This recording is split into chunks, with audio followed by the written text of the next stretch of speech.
Hello दोस्तों, आज हम पढ़ेंगे कक्षा 8 का भूगोल, जिसमें हमारा है पाठ 3 में हम पढ़ेंगे पाठ 3 जिसमें हमारा है भारत खनिज संपदा। इसके बारे में हम पढ़ेंगे। संपदा के बारे में पढ़ेंगे। तो चलिए पढ़ते हैं हम।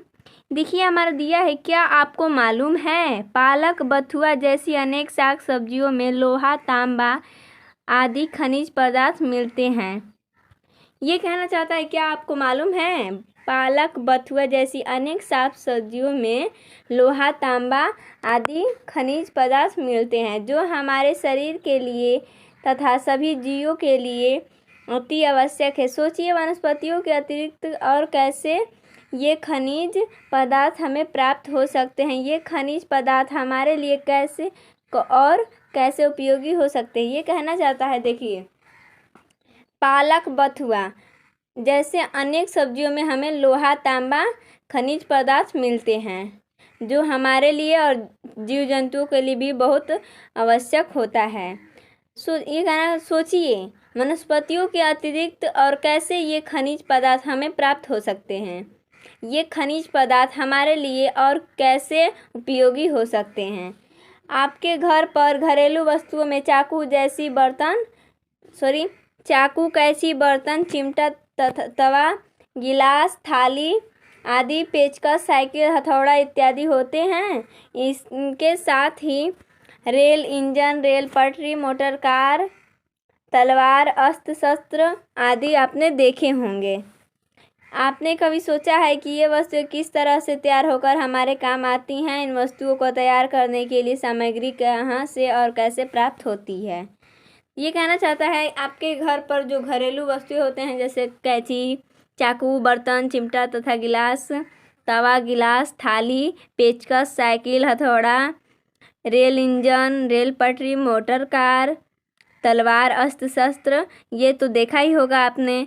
तो यही कह रहा है, आपने कभी सोचा है कि ये वस्तुएं किस प्रकार तैयार होती हैं और हमारे काम आती हैं, और इन वस्तुओं को तैयार करने के लिए क्या सामग्री कहाँ से आती है और कैसे आती है, इसी के बारे में हमारा कहा है।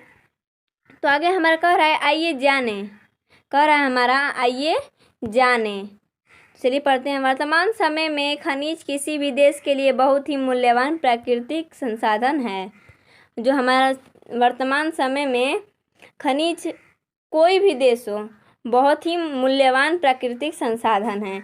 किसी भी देश के आर्थिक विकास में खनिज पदार्थों का बहुत बड़ा योगदान होता है। यह खनिज पदार्थ धरातल पर तथा धरातल के नीचे मिलते हैं। ये जो खनिज पदार्थ होते हैं, ये हमारे धरातल पर तथा धरातल के नीचे मिलते हैं। क्या आप जानते हैं खनिज पदार्थ किसे कहते हैं? ये पूछ रहे, क्या आप जानते हैं खनिज पदार्थ किसे कहते हैं? वे वस्तुएं जो खोद कर धरातल से निकाली जाती हैं। जो वस्तु धरातल से खोद कर निकाली जाती हैं, उन्हें हम खनिज पदार्थ कहते हैं। हम ऐसे समझ सकते हैं कि खनिज पदार्थ, मान लीजिए कोई पूछे खनिज पदार्थ किसे कहते हैं, तो हम बता सकते हैं जो वस्तुएं धरातल से खोद कर निकाली जाती हैं, उन्हें हम खनिज पदार्थ कहते हैं। जहाँ धरातल से खोदकर खनिज को निकाला जाता है, उसे खान कहते हैं। अब कोई कह देगा कि वे वस्तुएं जो खोद कर धरातल से निकाली जाती हैं, उन्हें हम खनिज पदार्थ कहते हैं। और कोई पूछ दे कि धरातल से खोदकर खनिज को क्या कहते हैं, तो धरातल से खोदकर खनिज को निकाला जाता है, उसे हम खान कहते हैं। खनिज पदार्थ जिन कच्ची धातुओं से मिलकर बना होता है, उन्हें हम अयस्क कहते हैं। ये कहना चाहता है, देखिए ये कहना चाहता है हमारा खनिज पदार्थ किसे कहते हैं? वे वस्तुएं जो खोद कर निकाली जाती हैं, धरातल से निकाली जाती हैं, उन्हें हम खनिज पदार्थ कहते हैं। जो धरातल से खोदकर खनिज को निकाला जाता है, उसे हम खान कहते हैं। खनिज पदार्थ जिन कच्ची धातुओं से मिलकर बनी होती है, उन्हें हम अयस्क कहते हैं। और देखिए आगे हमारा दिया, इसमें आपने कभी मिट्टी के बड़े खंडों, पहाड़ों, नदियों में बालू आदि को खोदते देखा होगा। आपने गांधी जी का दांडी मार्च नामक आंदोलन के विषय में सुना व पढ़ा होगा। यह नमक हमें समुद्र से प्राप्त होता है, किंतु त्योहारों पर्वों पर खाने वाला सेंधा नमक हमें धरातल की चट्टानों से प्राप्त होता है। इसी प्रकार चाकू, पेचकस, साइकिल, चारा मशीन बनाने वाली लौह खनिज भी धरातल से प्राप्त होती हैं। ये खनिज पदार्थ दो प्रकार के होते हैं। इससे हम ये समझ सकते हैं कि जो दांडी मार्च नमक आंदोलन हम कहीं भी सुने हैं, कोई भी पढ़ता है, अपने विषय में पढ़ता है या कहीं भी सुनता है, ये नमक हमें समुद्र से प्राप्त होता है। और जो हम त्योहारों और पर्वों पर खाने के लिए जो नमक उपयोग करते हैं, सेंधा नमक, वो हमें धरातल की चट्टानों से प्राप्त होती हैं। और क्या है, हमारा जो चाकू, पेचकस, साइकिल, चारा मशीन जो बनाने वाली लौह खनिज होती हैं, वो भी हमें धरातल से ही प्राप्त होती हैं। और जो खनिज पदार्थ होते हैं वो हमारे दो प्रकार के होते हैं, एक होता है धात्विक और एक होता है अधात्विक। तो देखते हैं हम धात्विक। तो इसमें धात्विक में हमारा दिया है लोहा, तांबा, सोना, चांदी, एल्युमिनियम आदि। और अधात्विक में हमारा है कोयला, खनिज तेल, अभ्रक, गंधक, पोटास आदि। और देखिए इसमें आगे हमारा दे दिया यहाँ पर धात्विक खनिज, यहाँ पर दिया हमारा धात्विक खनिज पदार्थ। धात्विक खनिज पदार्थ देखिए यहाँ पर दिया हमारा जो बना है धात्विक खनिज पदार्थ कैसे, देखिए पोस्टर बना है। देखिए ये हमारा छोटा है, हम आपको जूम करके दिखा देते हैं। तो यहाँ पर दिया हमारा पहला में दिया है खनिज पदार्थ, और यहाँ पर दिया है कहाँ मिलता है, और यहाँ पर दिया है आर्थिक महत्व। आर्थिक महत्व तो चलिए आपको दिखा देते हैं हम इसमें कहाँ कहाँ दिया है। इसमें पहले में हमारा दिया है लोहा, खनिज पदार्थ में हमारा दिया है पहले में लोहा। और यहाँ पर दिया है कहाँ मिलता है, तो देखिए यहाँ पर जगहों का नाम लिखा है झारखंड, उड़ीसा, तमिलनाडु, महाराष्ट्र, कर्नाटक, मध्य प्रदेश, गोवा, तेलंगाना। और देखिए इसमें आर्थिक महत्व में दिया हमारा हर प्रकार की मशीनरी और कल कारखानों के निर्माण में काम आता है, उद्योग इसी पर निर्भर है। यही कहा है आर्थिक महत्व में। और आगे देखिए हमारा दूसरा में दिया है तांबा। दूसरा में हमारा तांबा है, ये देखिए कहाँ मिलता है, इसमें दिया हमारा कहाँ मिलता है। तो इसमें इसमें दिया है जगहों का नाम, पहला में दिया राजस्थान, झारखंड, मध्य प्रदेश, कर्नाटक, सिक्किम, आंध्र प्रदेश। और इसका आर्थिक महत्व में दिया हमारा बिजली के तार, मुद्राएं, बर्तन, मशीनों के कल पुर्जे बनाने के काम आता है हमारा। और तीसरा में हमारा दिया है एल्युमिनियम बॉक्साइट। इसमें हमारा कहाँ मिलता है, तो उड़ीसा, गुजरात, महाराष्ट्र, झारखंड, छत्तीसगढ़, मध्य प्रदेश, गोवा, कर्नाटक, तमिलनाडु। इसका आर्थिक महत्व है हमारा, इसका उपयोग वायुयानों, बिजली के तार आदि बनाने के लिए होता है। और आगे दिया हमारा 4 नंबर में हमारा है मैग्नीज। ये हमारा मिलता है मध्य प्रदेश, गुजरात, आंध्र प्रदेश, कर्नाटक, गोवा, उड़ीसा, झारखंड, राजस्थान, तेलंगाना, महाराष्ट्र। इसका आर्थिक महत्व में दिया हमारा इस्पात बनाने, ब्लीचिंग पाउडर, कीटाणुनाशक दवाएं, ऑक्सीजन, क्लोरीन गैस, सूक्ष्म बैटरीज और कांच का सामान बनाने के काम आता है। और हमारा 5वां में दिया है सोना। इसमें हमारा सोना है कर्नाटक, कोलार जिले में सर्वाधिक, जो कर्नाटक में कोलार जिला है हमारा, वहाँ पर सर्वाधिक मात्रा में पाया जाता है हमारा सोना। और झारखंड में इसका आर्थिक महत्व है, यह बहुत मूल्यवान धातु है, यह आभूषण बनाने के काम आता है एवं मुद्रा के रूप में भी प्रयोग किया जाता है। और देखिए इसमें 6 नंबर में हमारा दिया है चांदी। ये हमारा राजस्थान के उदयपुर में आभूषण बनाने के काम आता है। इसका आर्थिक महत्व हमारा आभूषण बनाने के काम आता है। और देखिए 7वां में दिया हमारा जस्ता। जस्ता हमारा राजस्थान में मिलता है, बर्तनों, बैटरियों और छपाई में प्रयुक्त होता है, लोहे की चादरों पर जंग लगने से बचाने के लिए काम आता है। यही हमारा इसमें था, खनिज पदार्थ दिया है और दिया कहाँ मिलता है और इसका आर्थिक महत्व। चलिए आगे पढ़ते हैं हम। आगे में हमारा दिया है धात्विक पदार्थ। इसमें दिया हमारा धात्विक पदार्थ। इसमें दिया हमारा लोहा, जो जिसे हम बोलते हैं इंग्लिश में आयरन, इसे है लोहा। देखिए अब पढ़ते हैं हम क्या दिया हमारा लोहा में। लौह धातु आपके विभिन्न कार्यों में प्रयोग होता है। जब लौह धातु अन्य पदार्थों में मिली रहती है तब इसे लौह अयस्क कहते हैं। ये कहना चाहता है लौह धातु आपके विभिन्न कार्यों में प्रयोग होता है। जब लौह धातु अन्य पदार्थों में मिली रहती है तब इसे हम लौह अयस्क कहते हैं। इसे ऊष्मा के प्रयोग द्वारा अयस्क से अलग कर लौह धातु के रूप में प्राप्त किया जाता है। लौह धातु को इसकी मजबूती के आधार पर मैग्नेटाइट, हेमाटाइट, लिमोनाइट और सिडेराइट प्रकारों में बांटा जाता है। विश्व का 1/4 लौह भंडार भारत में है। जो विश्व का 1/4 है हमारा, मतलब 1/4 भाग है जो हमारा, वो लौह भंडार भारत में है। झारखंड तथा उड़ीसा उत्तम किस्म के लौह भंडारों में है। ये दोनों राज्य मिलकर भारत का अधिकांश लौह उत्पादन करते हैं। हमारे देश में लोहा विदेशों को भेजा जाता है जिससे विदेशी मुद्रा प्राप्त होती है। इसे मंगाने वाले देशों में है हमारा जापान, दक्षिणी कोरिया, इटली, जर्मनी आदि हैं। और दिया हमारा आगे बॉक्साइट, इसमें हमारा दिया है बॉक्साइट। इसमें देखिए हमारा क्या दिया है, एल्युमिनियम का बर्तन आपने अवश्य देखा होगा। ये कह रहा है एल्युमिनियम के बर्तन आपने अवश्य देखा होगा। यह बर्तन जिस अयस्क के द्वारा बनता है उसे बॉक्साइट कहते हैं।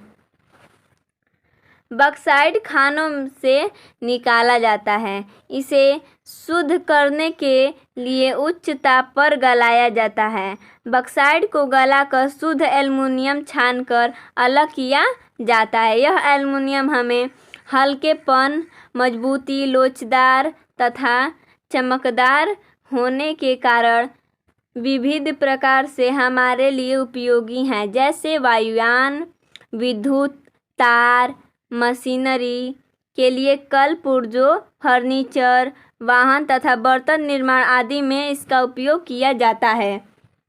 तो चलिए आगे पढ़ते हैं हम। आगे हमारा दिया है, देखिए यहाँ पर दिया एल्युमिनियम बनाने का कारखाना। देखिए आपको मैं दिखा देती हूँ एल्युमिनियम बनाने का। देखिए ये हमारा कारखाना है, इसके बारे में दिया हमारा एल्युमिनियम। देखिए आगे पढ़ते हैं हम। मैग्नीज, हम पढ़ेंगे अब इसका मैग्नीज। देखिए इसमें क्या दिया है, यह एक महत्वपूर्ण खनिज है। जो मैग्नीज है वो एक महत्वपूर्ण खनिज है। इसका प्रयोग लौह इस्पात मतलब स्टील बनाने, ब्लीचिंग पाउडर, सूक्ष्म बैटरी, चमड़ा, शीशा, माचिस आदि उद्योगों में किया जाता है। मध्य प्रदेश तथा महाराष्ट्र राज्यों से देश का अधिकांश मैग्नीज प्राप्त किया जाता है। कुल उत्पादन का लगभग 1/4 भाग मैग्नीज जापान, ग्रेट ब्रिटेन, संयुक्त राज्य अमेरिका, जर्मनी, फ्रांस आदि देशों को निर्यात किया जाता है। ये कहना जाता है कि ये जो मैग्नीज है ये एक महत्वपूर्ण खनिज है। इसका प्रयोग हम स्टील बनाने में, ब्लीचिंग पाउडर बनाने में, सूक्ष्म बैटरी, चमड़ा, शीशा, माचिस आदि उद्योगों में किया जाता है। ये मध्य प्रदेश, महाराष्ट्र राज्यों में बहुत ज़्यादा मात्रा में मैग्नीज प्राप्त किया जाता है। कुल उत्पादन का लगभग 1/4 भाग मैग्नीज जापान, ग्रेट ब्रिटेन, संयुक्त राज्य अमेरिका, जर्मनी, फ्रांस आदि देशों को निर्यात किया जाता है। और आगे हमारा कह रहा है, सोच कर बताइए बिजली के खंभों पर दौड़ रहे तार किस धातु से बने हैं। इसमें कह रहा है बिजली के खंभों पर दौड़ रहे तार किस धातु से बने हैं। और दूसरा में दिया हमारा, मोटरसाइकिल व इसके इंजन में कौन सी धातुएं प्रयोग में लाई गई हैं। चलिए आगे देखते हैं हम। आगे में हमारा दिया है कृषि यंत्र, ट्रैक्टर, ट्राली, फावड़ा, खुरपी, हंसिया, कुदाल, पैम्किन सेट एवं चारा मशीन आदि किस धातु से बनी हैं। आगे देखिए इसमें कहा है हमारा अधात्विक खनिज पदार्थ। अब हम पढ़ेंगे अधात्विक खनिज पदार्थ का। तो इसमें हमारा दिया है, आप प्राकृतिक गैस, खनिज तेल एवं कोयला आदि का नाम जानते हैं जो जलाने के अलावा अन्य प्रकार से भी उपयोगी हैं, जैसे गैस की सहायता से जोड़ाई कार्य इत्यादि होता है। यह अधात्विक खनिज पदार्थ हैं। ये कहना चाहता है, आप प्राकृतिक गैस, खनिज तेल एवं कोयला आदि का नाम जानते हैं जो जलाने के अलावा अन्य प्रकार से भी उपयोगी हैं, जैसे गैस की सहायता से जोड़ाई कार्य इत्यादि होता है। यह अधात्विक खनिज पदार्थ हैं। देखिए यहाँ पर हमारा दिया है, जो बनाया है पोस्टर, अधात्विक खनिज पदार्थ। तो इसी के बारे में हम पढ़ेंगे। तो यहाँ पर दिया हमारा खनिज पदार्थ, और यहाँ पर भी वैसे ही हमारा जैसे यहाँ पर अधात्विक दे दिया है, वहाँ पर हमारा धात्विक दिया था। कहाँ मिलता है? आर्थिक महत्व। चलिए इसे भी पढ़ लेते हैं हम। पहला में हमारा अभ्रक, पहला में हमारा दिया है अभ्रक। ये हमारा आंध्र प्रदेश, झारखंड, राजस्थान में मिलता है, और इसका आर्थिक महत्व है, बिजली के उपकरण, तार, वायुयान, कंप्यूटर, लालटेन की चिमनियाँ, चश्मों, उच्च ताप की भट्ठियों आदि के निर्माण में काम आता है। और दूसरा में हमारा दिया है संगमरमर। ये हमारा मध्य प्रदेश और राजस्थान में मिलता है। इसका आर्थिक महत्व है, सुंदर और कीमती मूर्तियों, इमारतों के निर्माण में काम आता है। और एक तीसरे में हमारा दिया है नमक। ये हमारा राजस्थान, हिमाचल प्रदेश, सिंधा नमक, गुजरात, तमिलनाडु, महाराष्ट्र, उड़ीसा, आंध्र प्रदेश, केरल। ये हमें आर्थिक महत्व इसका है हमारा, यह जीव जंतु के भोज्य पदार्थों एवं रासायनिक प्रक्रिया में प्रयोग किया जाता है। और चौथा में हमारा है चूना पत्थर। इसमें दिया हमारा चूना पत्थर। ये हमारा राजस्थान, मध्य प्रदेश, आंध्र प्रदेश, गुजरात, कर्नाटक, तेलंगाना, छत्तीसगढ़ में मिलता है। इसका आर्थिक महत्व है हमारा सीमेंट उत्पादन, लौह इस्पात उद्योग, उर्वरक एवं रसायन उद्योग में उपयोग किया जाता है। और देखिए पांचवा में हमारा दिया है हीरा। ये हमारा मध्य प्रदेश में पाया जाता है। पन्ना, यह कीमती पत्थर है, आभूषणों और औद्योगिक कार्यों में इसका उपयोग किया जाता है। चलिए आगे दिया हमारा, आगे है हमारा अभ्रक। अब हम इसमें जानेंगे अभ्रक क्या है। इसमें हमारा जो पहला था, इसमें अभ्रक ही दिया था। ये जो हमारा अभ्रक है, इसके बारे में हम जानेंगे अभ्रक। चलिए, आपने होली या अन्य त्योहारों में अबीर गुलाल के साथ हम ये कहना चाहता है, आपने होली या अन्य त्योहारों में अबीर गुलाल के साथ अत्यंत हल्का, चमकीला, सफ़ेद, हरा, काला तथा हल्का गुलाबी रंगों में उड़ता हुआ पदार्थ देखा होगा। यह चमकीला हल्का रंगीन पदार्थ ही अभ्रक है। विश्व में हमारा भारत सबसे अधिक अभ्रक उत्पादन करता है। आंध्र प्रदेश भारत का सबसे प्रमुख अभ्रक उत्पादन राज्य है। देखिए इसका हमारा, अब ये हम पढ़ चुके हैं, अब इसका हम क्वेश्चन आंसर देखेंगे। देखिए वहाँ पहले में कह रहा है, निम्नलिखित प्रश्नों के उत्तर दीजिए। पहला में कह रहा है खनिज किसे कहते हैं। इसमें हमारा पूछ रहा है खनिज किसे कहते हैं। हम छोटा कर लेते हैं जिससे आप सभी को दिखाई दे। इसमें कह रहा है हमारा खनिज किसे कहते हैं, तो इसका उत्तर हो जाएगा वे वस्तुएं जो खोद कर धरातल से निकाली जाती हैं उन्हें हम खनिज कहते हैं। अगर आपके पेपर में ये आए क्वेश्चन तो आप लिख सकते हैं। अगर पूछे खनिज किसे कहते हैं, तो वे वस्तुएं जो खोद कर धरातल से निकाली जाती हैं उन्हें खनिज कहते हैं। और हमारा ख नंबर में पूछ रहा है लौह अयस्क कितने प्रकार के होते हैं, उनके नाम लिखिए। तो इसका उत्तर हो जाएगा हमारा लौह अयस्क 4 प्रकार के होते हैं, मैग्नेटाइट, हेमाटाइट, लिमोनाइट तथा सिडेराइट। और आगे हमारा दिया है ग नंबर प्रश्न हमें पूछ रहा है भारत में मैग्नीज के 2 सबसे प्रमुख उत्पादक राज्यों के नाम लिखिए। भारत में मैग्नीज के 2 सबसे प्रमुख उत्पादक राज्यों के नाम लिखिए। इसका उत्तर हो जाएगा हमारा मध्य प्रदेश और महाराष्ट्र।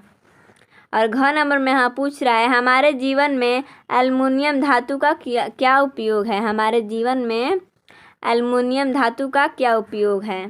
तो इसका उत्तर हो जाएगा हमारे जीवन में एल्युमिनियम धातु के कई उपयोग हैं, जैसे बर्तन, वायुयान, विद्युत तार, मशीनों के कल पुर्ज तथा वाहन के निर्माण में एल्युमिनियम धातु का प्रयोग किया जाता है। चलिए आगे देखते हैं। आगे हमारा दिया है रिक्त स्थानों की पूर्ति कीजिए। रिक्त स्थानों की पूर्ति कीजिए, तो इसमें पूछ रहा है हमारा खनिज पदार्थ को, यहाँ पर खाली स्थान दे दिया है पर मैं भर दी हूँ। यहाँ पर खनिज पदार्थों को से खोद कर निकाला जाता है, ये हमारा खाली स्थान है। यहाँ पर हमने भरा है धरातल, तो इसका हो जाएगा हमारा खनिज पदार्थों को धरातल से खोद कर निकाला जाता है। यहाँ पर हमारा खाली स्थान था जहाँ पर हम धरातल भर दिए हैं। और ख नंबर में यहाँ पूछ रहा है बॉक्साइट धातु का अयस्क क्या है। बॉक्साइट धातु का अयस्क क्या है। यहाँ पर खाली स्थान था, यहाँ पर हमने भरा है एल्युमिनियम, तो इसका हो जाएगा हमारा बॉक्साइट एल्युमिनियम धातु का अयस्क है। और ग नंबर में पूछ रहा है उच्च ताप की भट्ठियों के निर्माण में धातु का प्रयोग होता है, तो इसका हमने भरा है बॉक्साइट, तो ये हो जाएगा हमारा उच्च ताप की भट्ठियों के निर्माण में बॉक्साइट धातु का प्रयोग होता है। और हमारा घ नंबर में पूछ रहा है हीरा राज्य से प्राप्त होता है। हीरा राज्य से प्राप्त होता है, तो यहाँ पर खाली स्थान तो हमने भरा मध्य प्रदेश, तो इसका हो जाएगा हमारा हीरा मध्य प्रदेश राज्य से प्राप्त होता है। चलिए आगे देखते हैं हम। आगे हमारा कहा है 3 नंबर प्रश्न में कहा है सही जोड़े बनाइए। तो देखिए यहाँ पर हमारा जो बुक में था वहाँ पर हमने जोड़े बनाकर आपको दिखाया। बुक में इधर उधर था तो हमने आपको उत्तर दिखाया है, हम यहाँ पर नहीं लिख पाए हैं कि बुक में कैसे दिया था। देखिए हमने यहाँ पर जोड़ा बनाकर दिखाया है, तो यही हो जाएगा इसका उत्तर। उत्तर में संगमरमर राजस्थान, यूरेनियम करार आंध्र प्रदेश पर, और सोना कर्नाटक, और अभ्रक झारखंड। हमने यहाँ पर जोड़ा बनाकर आपको दिखाया है, यही हमारा इसका उत्तर हो जाएगा। 4 नंबर कर रहा है सही पर सही का चिन्ह और गलत पर गलत का चिन्ह लगाइए। तो चलिए हम लगा देते हैं, इसका उत्तर हो जाएगा। क नंबर पूछ रहा है कोयला और अभ्रक धात्विक खनिज है। पूछ रहा है हमारा कोयला और अभ्रक धात्विक खनिज है, नहीं, कोयला और अभ्रक धात्विक खनिज नहीं है, ये हमारा गलत हो जाएगा, तो हमने गलत का निशान लगा लिया है। ख नंबर कह रहा है सेंधा नमक धरातल की चट्टानों से प्राप्त किया जाता है, ये हमारा सही है, तो हमने सही का निशान लगा लिया है। चलिए आगे देखते हैं हम। ग नंबर कह रहा है चांदी की खानें राजस्थान राज्य में है। चांदी की खानें राजस्थान राज्य में, ये हमारा सही है। घ नंबर पूछ रहा है हमारा वायुयान निर्माण में एल्युमिनियम धातु का प्रयोग किया जाता है, ये भी हमारा सही है। चलिए आगे देखते हैं हम। देखिए ये हमारा अब यहीं पर ख़त्म होता है।